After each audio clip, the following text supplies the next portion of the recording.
Power Rangers, Teenage Defenders of Earth. As a kid growing up in the 90s, there was no TV show more exciting and awe-inspiring than the mighty Morphin Power Rangers. A show about 5 teenagers with attitude who transformed into brightly coloured superheroes, fought bizarre-looking interpretive dancers and rubber-suited monsters, whilst piloting giant robots that combined together to form an even bigger robot. Produced by Saban Entertainment, it used the technique of mixing footage from the Japanese tokusatsu series Super Sentai with original American footage to make something that was part martial arts film, part monster movie, and part Saved by the Bell style teen drama. It's a formula that has proven to be so successful that the series is still going strong nearly 30 years later.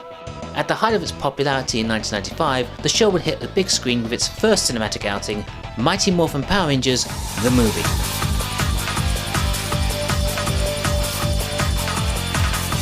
This was a huge moment for the franchise as it gave them something that they had never had before.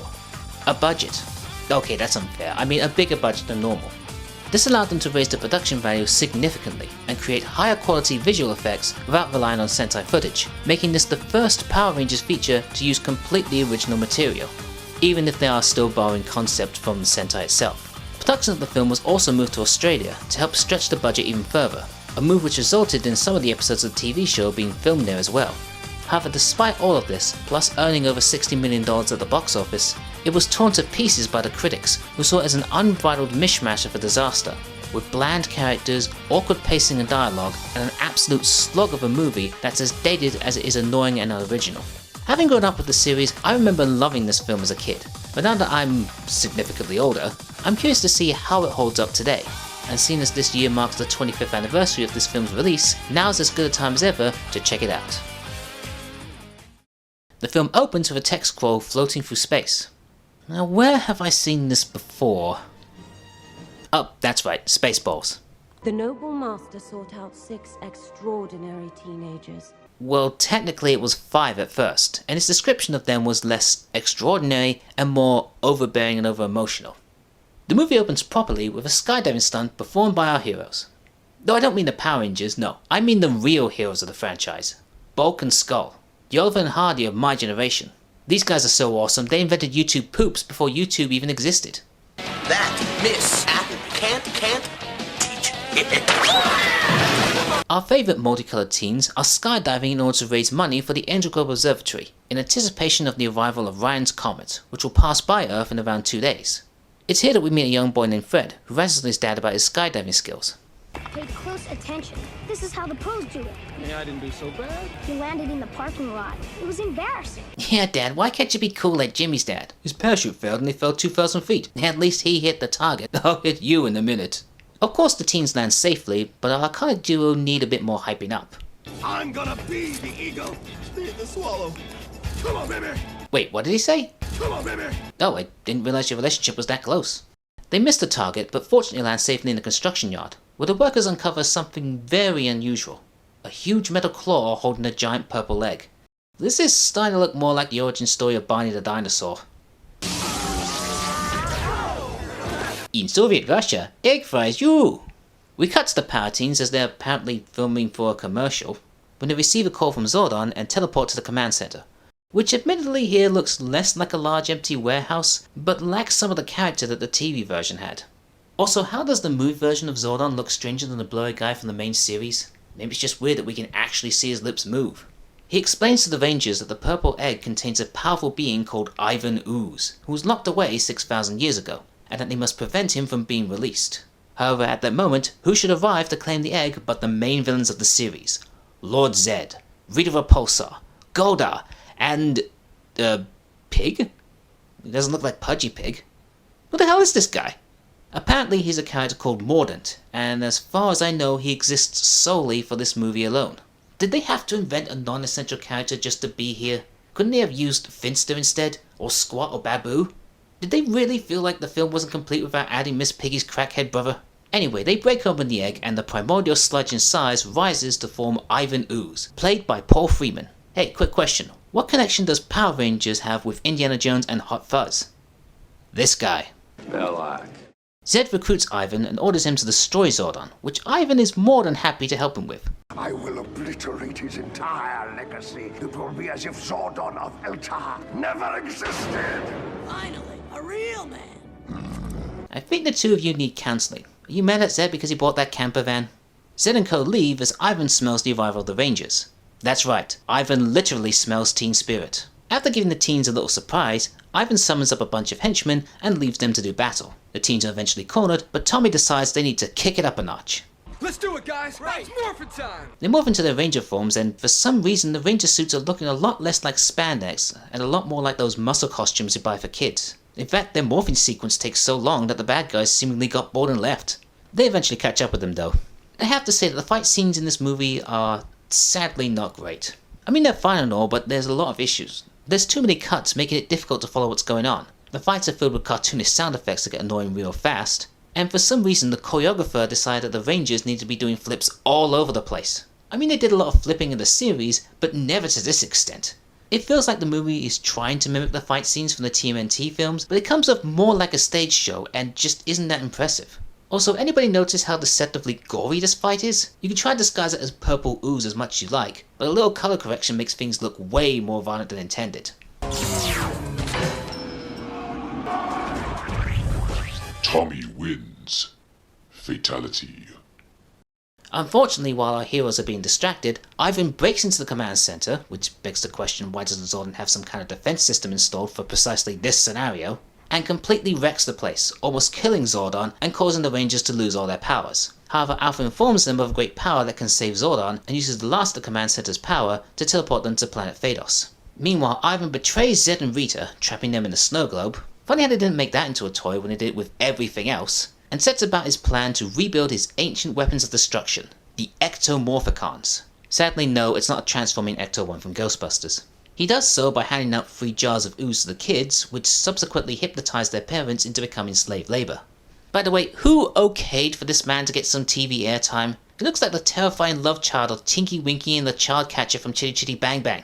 Ice cream, lollipop, and all free today. The Rangers arrive on Phaedos and are immediately attacked by Ivan's winged warriors. They have a hard time fighting them off until they're eventually saved by this woman, Dulcia, who looks like she just wandered off the set of Xena Warrior Princess. She agrees to help the Rangers and leads them to a set of ruins, where she bestows upon them the ancient powers of the Ninjetti, which awakens their animal spirits from within.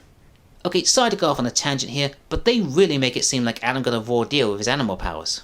I'm a frog. Yes, a frog. Like the one you kissed. To get a handsome prince.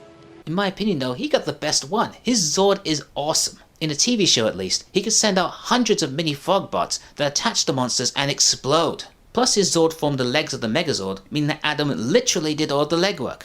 Okay, I'm done now. With the rant, not the puns. Dulcia tells the Rangers that they need to head towards the hidden temple in order to receive the great power. But she says she can't go with them because... One step beyond this plateau, and I would begin to age as rapidly as Zordon is now. vanity, apparently. And then she just turns into an owl. Okay, see you, Dulcia. It's been a hoot. Told you I wasn't done with the puns. They set out for the temple, passing through a bone graveyard along the way, when they're attacked by a familiar-looking skeleton. Why did you abandon me, Billy? I'm sorry, I just prefer unicorns. They're the in thing nowadays. Tommy eventually mounts the dino skeleton and, with no help from the random crew member that appears in the shot, takes it down by removing one bone from the back of its neck, which somehow causes the whole thing to collapse. When they arrive at the temple, they're engaged in another fight, this time by 4 gatekeepers. Quick, better put on those face masks so it's easier for the stuntmen to take over. I'll save you, Adam! Ah! Save me, Adam! Elevator going up. Elevator going down. Talk about a splitting headache. That joke was so bad, but they had to get his stunt double to say it. The Rangers eventually win and receive the great power from the temple, which restores their ranger abilities. They arrive back on Earth just in time, as Ivan has succeeded in rebuilding his Ectomorphicons and has sent them out to terrorize the neighborhood. The Rangers summon their new Zords to fight and... Okay, I've been ignoring this for a while since it hasn't really cropped up that much until now, but the CGI in this film is just terrible. Not the worst that I've seen, and there's plenty of examples of films with bad CGI, even nowadays, but it's pretty bad here. Power Rangers is mostly known for using practical special effects, and while it often looks a little cheap and cheesy, you can suspend your disbelief enough to enjoy it because you know that it's actually happening. This film in particular does a great job of its practical effects. It's just that when you combine it with horrible CGI, it takes you out of the moment as all you can focus on is how atrocious the effects are. It's especially noticeable here during the final battle, as we're looking at 3D models in a sequence that looks more awkward than a PS1 cutscene. On the plus side though, the individual swords do a lot more here than they normally do on the TV show. Normally it's just the Red Ranger's sword that gets the spotlight, while the others only exist to form the Megazord, but here everyone gets a chance to shine. Well, except for Aisha, which, come to think of it, she became fairly useless in this film as she was constantly having to be rescued. The Rangers manage to destroy one of Ivan's machines, and enraged by how the battle is going, he takes over the other one to battle the Rangers himself. Oh, I'm gonna be sick. I feel you, Kimberly, these effects are just horrendous. Still, your Megazord isn't any better. Whose idea was it to take a show that was known for its widely coloured visuals and just completely drain all the colour from it? Whilst all of this is happening, Fred, remember him, leads the rest of the kids to the construction yard to stop their parents who had been ordered by Ivan to jump off a cliff. Bulk and Skull go with them because, well, this movie hasn't given them much to do. Shame. Besides, someone's got to look after these kids, and these teenagers are clearly much older than these teenagers. After Tommy saves them by using his Zord as a makeshift monorail track, he rejoins the other Rangers, completing the Megazord, and they lead Ivan into space. Their plan is to lure Ivan directly into the path of Ryan's comet, which should hopefully destroy him. Wait, hang on a second. Didn't they say that Ryan's comet would pass by in only 2 days? With the arrival of Ryan's comet just 2 days away, Ryan's comet will be passed in just 2 days. Ryan's comet is passing over in 2 days. You mean to tell me that Ivan Ooze was able to destroy the command center, take out Rita and Zed, make up a bunch of Ooze in a Jar products to give to kids, get a TV deal in order to promote his Ooze in a Jar, hypnotize all the parents in the city, have them dig up and rebuild his machines, and send them out on a rampage through the city in less than 2 days? Plus the passage of time in this film is all over the place, as he sends them out during the day and it's nighttime when the Rangers arrive back on Earth. So he probably did all of this in even less time. Rome wasn't built in a day? It probably would have been if this guy was in charge. Alright, let's just keep going. We're almost at the end, it can't possibly get any more stupid. The Rangers lead Ivan into the path of the comet, but find that they can't break free of his grip. Aisha, presumably being sick and tired of getting pushed around in this movie, decides to take matters into her own hands. What are you doing? Taking care of business. What was that? Okay, I have a few points I'd like to make here. First off, aside from not being a very honourable way to win, is this really how our big bad villain is going to go down in this film, via a swift kick to the ghoulies? Secondly, why does this particular move need a designated emergency button in order to activate it? Third, why is Aisha the one that gets to use it? Isn't Adam supposed to be in charge of the legs? Was this the director's way of making it up to Aisha for her constantly getting into trouble? Furthermore, fourth, how does she know that this particular button would do exactly what she intended it to and not blow up the Megazord? It is a big red button that says for emergency use only. What kind of emergency would require a button like that? Fifth, considering that Ivan inhabited one of his robots, does he even have gonads to crush? Was it that important to him that he not only changed the shape of the robot's head, but also his undercarriage? And finally, I actually don't have a final point, I just want an excuse to play this clip. Ah, my groin! So Ivan gets destroyed by the comet, the parents are freed from the hypnosis, and the Rangers resurrect Zordon through magic, I guess. Zed and Rita are also freed, and Goldar and Mordaunt react like a couple of kids just got caught watching late night television. With the day saved, the Rangers and Fred celebrate a job well done. I heard you're in line to be a ranger yourself one of these days. Fred Kelman, the Silver Ranger. It does have a certain ring to it. Fred Kelman, the Gold Ranger. A kid as a ranger? That will never catch on. The teens enjoy a firework display that includes a message of thanks to the Rangers. Criminally though, Bulk and Skull received no such treatment. They pulled their weight, they helped save the parents just as much as the kids did. Where's their big thank you sign and fireworks? Even Alpha got his own song in the credits and he barely did anything. Talk about disrespect. Next thing you know, they'll turn them into monkeys. Mighty Morphin Power Rangers the movie is the perfect microcosm of all 90s kids films, for both the good and the bad. Especially the bad. Its dialogue is dated and cheesy, its effects are woefully inadequate, and its pacing is choppy and erratic at the best of times. The plot is as bare bones as you can get, with a simple A to B style of narrative that doesn't take any risks. The main protagonists show a real lack of personality and don't go through any kind of character development whatsoever. For what was the cinematic debut of one of the world's biggest franchises at the time, this just felt like they edited a bunch of episodes of the series together and stuck it on the big screen. Having said that though, the film does contain a few highlights. Ivan Ooze is a fun villain and gets some great one-liners. touch me again, you'll be chicken wings in the morning. Have you hugged your sword? Whoa, where's my autograph book? A lot of the sets are really impressive in their design, and even though the film doesn't do anything groundbreaking in terms of cinema, it doesn't pretend to be something it's not. It knows exactly what it wants to be. It's a silly, fun, action-packed kids film, and it doesn't shy away from that for 1 second. If you aren't a fan of Power Rangers, then you're not really gonna find anything worth your time here. But if you're a huge fan like me, you'll know exactly what you're getting out of a film like this.